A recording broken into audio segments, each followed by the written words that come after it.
When Auguste Rodin visited Vienna in June 1902, Bertha Zuckerkandel invited the great French sculptor, together with Gustav Klimt, Austria's most accomplished painter, for a Jalsa, a typical Viennese afternoon of coffee and cakes.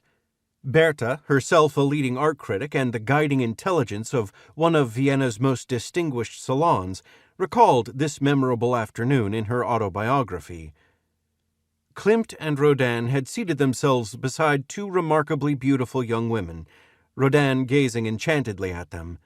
Alfred Grünfeld, the former court pianist to Emperor Wilhelm I of Germany, now living in Vienna, sat down at the piano in the big drawing room, whose double doors were opened wide. Klimt went up to him and asked, "Please play us some Schubert," and Grünfeld, his cigar in his mouth, played dreamy tunes that floated and hung in the air with the smoke of his cigar. Rodin leaned over to Klimt and said, "I have never before experienced such an atmosphere. Your tragic and magnificent Beethoven fresco, your unforgettable temple-like exhibition, and now this garden, these women, this music, and round it all this gay childlike happiness. What is the reason for it all?" And Klimt slowly nodded his beautiful head and answered only one word: Austria. This idealized romantic view of life in Austria, which Klimt shared with Rodin and which bears only the most tenuous relation to reality, is also etched in my imagination. I was forced to leave Vienna as a child, but the intellectual life of turn-of-the-century Vienna is in my blood. My heart beats in three-quarter time.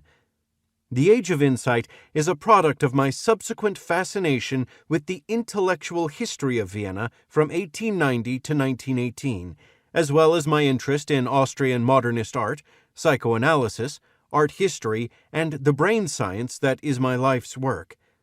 In this book, I examine the ongoing dialogue between art and science that had its origins in fin de siècle Vienna and document its three major phases. The first phase began as an exchange of insights about unconscious mental processes between the modernist artists and members of the Vienna School of Medicine. The second phase continued as an interaction between art and a cognitive psychology of art, introduced by the Vienna School of Art History in the 1930s. The third phase, which began 2 decades ago, saw this cognitive psychology interact with biology to lay the foundation for an emotional neuroaesthetic, an understanding of our perceptual, emotional, and empathic responses to works of art.